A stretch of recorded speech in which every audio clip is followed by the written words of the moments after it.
I now would like to introduce Jennifer Sanford, Senior Director of International Trade in the Government Affairs Department from Cisco, who will moderate our next panel discussion on economic security and trade. Jen, I invite you and your panelists to join the stage. Great to see you. Hello, everyone. I'm Jennifer Sanford. I'm the Senior Director for International Trade Policy at Cisco. I've been with the company for 23 years. And I have the honor of moderating this panel today, where we are going to talk about economic security.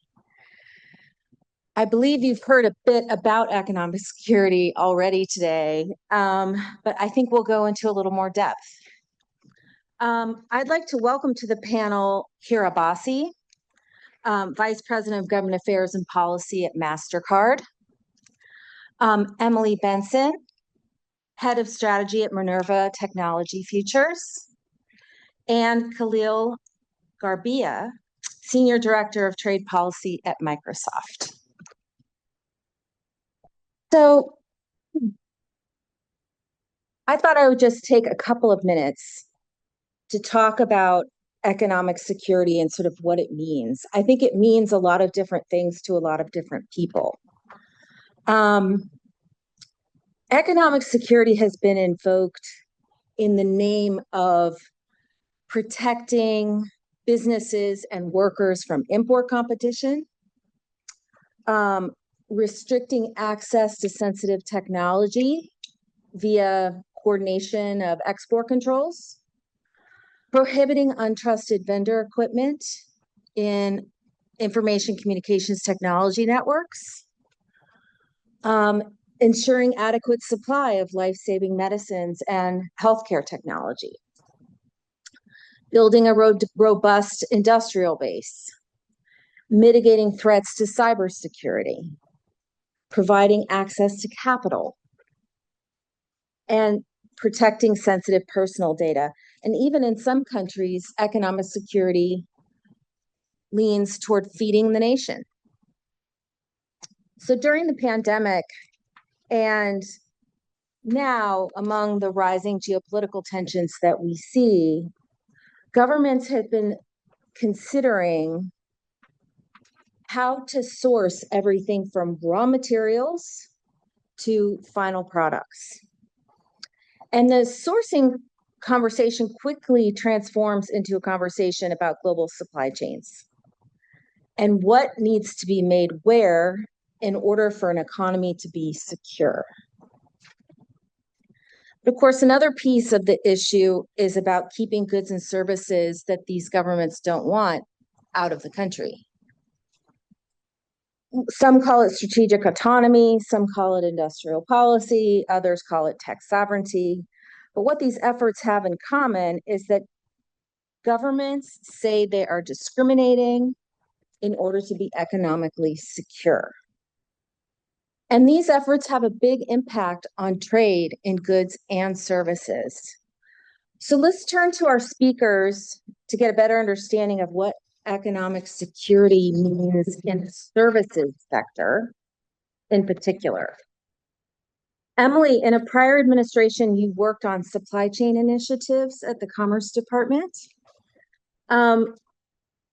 Please give us a 10,000-foot view here, if you could. The current administration has directly said that domestic production is intrinsic to U.S. economic security. What strikes you about how economic security discussions have changed over the past 10 years? Well, thank you to CSI for putting this on. It's always such a great opportunity and great crowd. I think this year is particularly dynamic, great speaker lineup. So pleasure to be here. I was in the supply chain center at the Department of Commerce, along with a colleague, Ahmed over here, who did a lot of the really tough, challenging work. And I think at the time, the primary takeaway was that we needed to secure sufficient supply. And this sometimes gets lost in the distinction between digital and physical trade. But it turns out, and we've learned this very viscerally in the past 13 months, you really need optionality. You need, in some cases, stockpiles. You need redundancy. in hardware and physical inputs all the way back upstream to rare earth inputs in order to be able to provide services, including cloud services, platforms. All of that is very, very dependent in many cases on a foreign economy that is increasingly keen on choking off our supply. In terms of economic security, I think just when we're all wrapping our minds around a common definition, a new and much more complicated term has entered the chat, and that is strategic indispensability. And this is making its rounds in Brussels right now. But the idea here is that you really want to produce stuff that gives you a loud voice at the negotiating table. So if you don't have a lot of important things to shop around, if you're a lower or middle power, that doesn't afford you the same negotiating leverage to use in an environment increasingly colored by national security where the overlap is very much blurred. So the idea here is that you need to go again to secure what you need in order to produce cutting edge technology so that you can actually export it, so that you can get those hooks in a foreign economy in order to create a sort of strategic buffer in the event that that economy tries to cut you off. You really want to show up as equals, and it's in some ways like a mutually assured destruction principle, but in digital and physical trade. Thanks very much. That's a really great point about sort of the throughput line from the hardware side and raw materials all the way up into, if you want to provide the services, you need to make sure that your supply chain affords you the ability to do that. So in several markets around the world, policymakers are asserting that a country should rely on domestically made products and services. In the EU and elsewhere, that's given a rise to push for digital sovereignty that could constrict US market access. Khalil, as a major cloud services provider, tell us what the growing push for digital sovereignty means for US service suppliers. Well, thanks, Jen. Huge honor to be here. Very august audience. And just to unpack the premise there a little bit, we have cloud and AI technology that provide a digital backbone for governments, for critical infrastructure, for their leading enterprises, and that are seen as ensuring economic security, providing the future of the nation, and overlay that on the rapid change in the technology itself, which is really on an exponential right now, and geopolitical volatility that has already come up, and prominent examples around the Strait of Hormuz being weaponized, or rare earths. And so we have a lot of partners asking, where are my dependencies? How can I limit them? How can I control my own destiny? And I think part of that framing is misguided. I mean, I think what Emily was just saying about strategic indispensability, we have a lot of that. Ambassador Switzer gave an anecdote on SK Hynix, and you could sort of go on in terms of the AI supply chain, and where does the chip fabrication happening? Where are the turbines and transformers and submarine cable coming from? And play that out. But it creates some big challenges and opportunities for U.S. tech firms. The recent French measure to require use by their public officials of French video conferencing software is sort of like an early warning signal, I think, of things that we could see. And our concern is just that the conversation is moving in the wrong direction. And if you're just looking at the EU, some governments that were pushed back on sovereignty requirements in the EU cloud services cybersecurity scheme, UCS, may not be in the same place that they were a couple years ago. And there are a number of files where there could be sovereignty requirements inserted in EU legislation that would be a real concern for us. But it's not limited to the EU, right? It's across important markets. It's Canada, it's India, Brazil, and other places that we see potential market access impacts. And so I think the response is, as far as we're concerned, is working on trust, meeting the customers where they are, to have those conversations about what are your data and operational controls, what what does it mean to have sovereign technology? Is it secure? Is it resilient? And from a U.S. government dialogue perspective, what kind of assurances can we provide our partners that will have continuity of service and confirm that their fears about service interruption are unfounded, so that they can continue to rely on U.S. technology? Terrific. Thanks. The word of this panel, I think, is control. We're just hearing that word come up again and again and again. So Hera, we've seen digital sovereignty arguments in the e-payment space as well. When there are political preferences for local suppliers, that's another area where American service suppliers can lose out. What are the impacts of this push, not only for U.S. companies, but for consumers? Yeah, I think, and thanks to my fellow panelists, CSI for organizing this summit, and Jen for the really strong framing for this panel. I really appreciate it.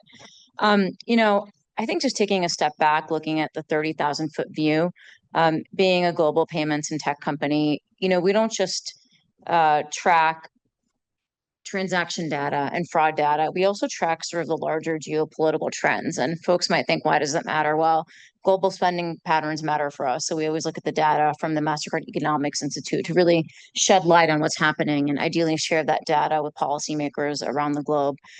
We look at different spending patterns, different disruptions. Where are people spending? Where are they pulling back? And then, of course, with global disruptions, we're tracking very closely what's happening in myriad hotspots. And that, of course, includes what's happening in the Middle East. And without commenting on sort of the pros and cons of various things, because there are folks in closed door rooms who do that. What I would say about kind of the disruptions that we're seeing is that we're tracking a lot of, potential effects on, of course, the food supply because of fertilizer inputs. So, when Khalil was talking about different inputs, we look at consumer goods as well. Of course, we look at the price of Brent crude and what's happening there. We look at the price and the supply of inputs like helium. And you might think, why does a company like Mastercard care about helium? Well, we care about inputs like helium because helium is an important input for the physical items and physical sort of the palpable, tangible things, equipment that sort of power AI. And so it makes sense. Why would we care about AI? We use a lot of AI for fraud protection, to detect patterns, to see what sort of transnational criminal networks are operating. And also, of course, with our cyber capabilities with Recorded Future, where we analyze real-time, again, hotspots and sort of issues. And so for us, we track everything at the macro level.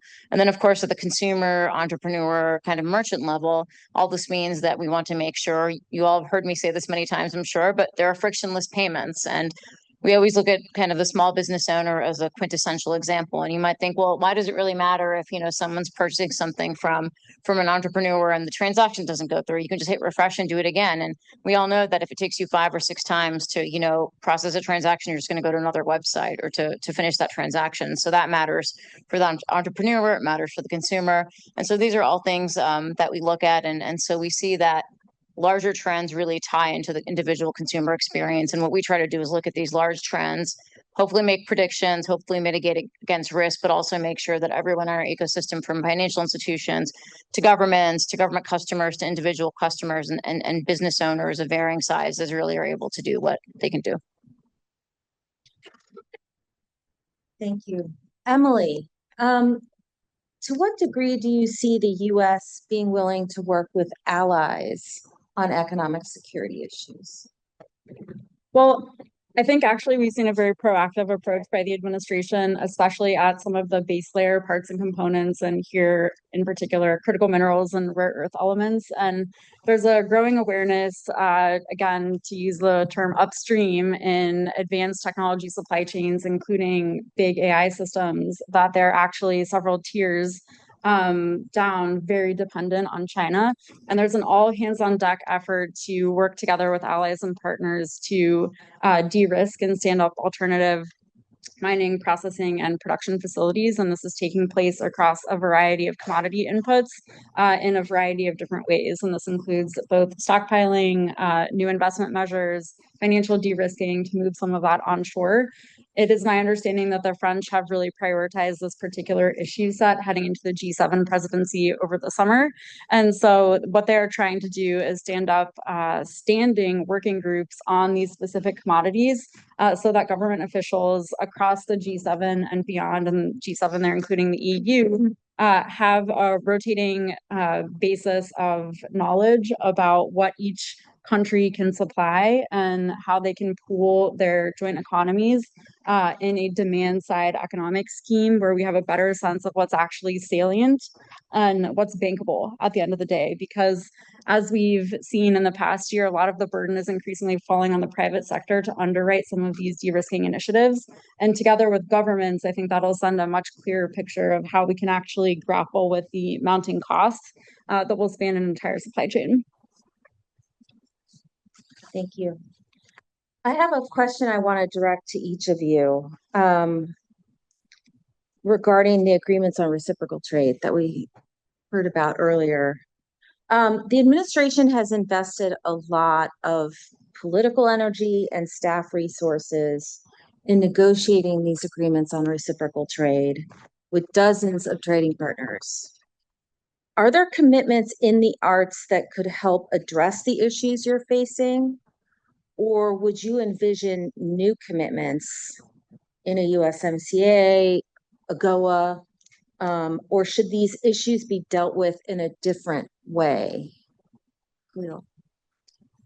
Yeah, no, it's I love the question. I mean, first, a lot of credit to USTR to locking down commitments. I mean, digital has been a major focus of the agreements on reciprocal trade, and core aspects that we would look for already there around source code and data flows, the e-commerce moratorium.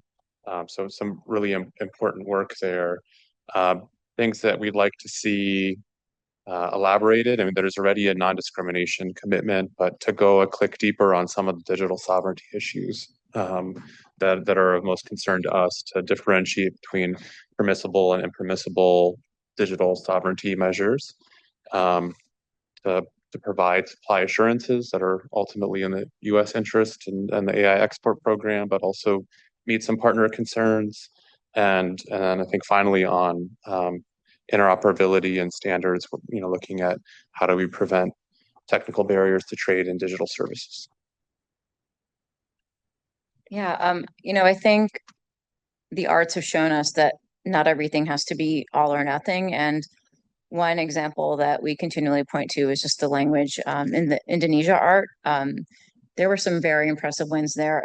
The aforementioned WTO e-commerce moratorium and the commitment from Jakarta on that. Also, there was some language on payments, on contactless debit payments. And I think what that really showed us is that when you have negotiators who are engaged and have an open line of communication with the private sector, you can just have a very solid outcome. And I think it really shows that when you have a partner on the other end who wants to make solid commitments, that you can really come up with something quite wonderful.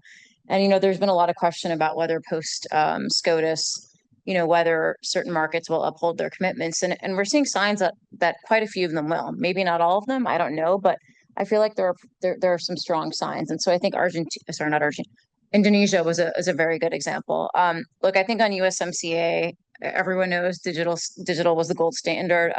We also love the financial services chapter of USMCA. So hopefully that will be something that we can continue to look forward to. And then on AGOA, I think there's a lot of promise there. I think it was great when AGOA was renewed, and I think there's some opportunities for private sector input. I know a lot of our companies have a lot of initiatives on the continent, and we look forward to sort of marrying everything together in the commercial space and sort of more of the philanthropic space, and then in the kind of like the future market access opening space. So there's a lot of promise, and I think it also shows that, when working on trade issues, we sort of have to keep on beating the drum and eventually we'll hopefully shake something loose. So I think there have been a lot of solid wins, and we should, I think we as kind of private sector, but also I think policymakers and different governments and different capitals should be really proud of that. I do think it's important to distinguish between commitments and compliance. And I think for the arts, it's a little early to tell exactly how some of them will shake out on a multi-year timeline. I will say that let's say we have full compliance with the arts, that still leaves a lot of unfinished business as we move into frontier language models, as we have new cybersecurity tools like Mythos entering the scene. There's a lot that is going to change in the way that we perceive data flows and in turn how we talk about that in the trade community. There's no day too soon to begin thinking about what some of these next generation approaches to digital trade will look like. As everything moves increasingly to edge compute, for example, relying increasingly on telecom infrastructure, that'll change a lot of the conversations around data localization. That in turn, I think, will impact some of the leverage points that we've historically leaned on as a community and as the US government. And so I would just encourage everyone to begin thinking creatively about what the world will look like in 10 years when we have agentic AI operating in a transnational setting, how that will play into the creation and then compliance with new digital trade chapters. I'm actually teaching a class at Georgetown this semester, and we had a mock trade negotiation where we dealt with a lot of these issues. And what was so fun was that there are so many unanswered questions at precisely this nexus, and would again just encourage a lot of the traditional trade hands to start thinking about some of those questions. Great. Thank you. So one of the other terms that came up in this discussion was trust.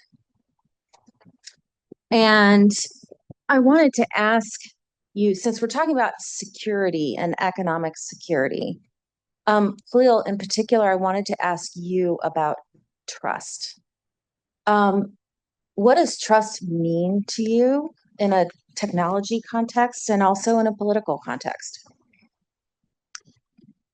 So trust means dependability. Trust means that the product or service does what you say it's going to do.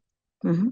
And that really goes to the heart of whether we can export our services to our partners, and that they can build their own essential services and their own economies around them. Yes. Does anybody else have thoughts about trust? I guess I wanted to share a couple of thoughts, if I may. Because I think dependability is an important element of trust, for sure. And I think that trust is also about who's behind the technology that's being deployed. And who's running your network, for example. And do you trust the organization that's running your network?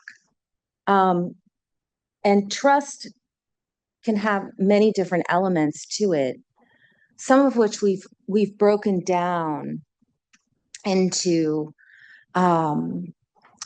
do you trust a company that upholds the rule of law? Do you trust a company that has transparent financial books? Do you trust a company that respects the intellectual property rights of other companies? Do you trust a company that can see your data and manage your data for you? And so economic security, as we've talked about, I think really is about control. And I'm very hopeful that as we work with allies, we can build that trust so that economic security can be assured.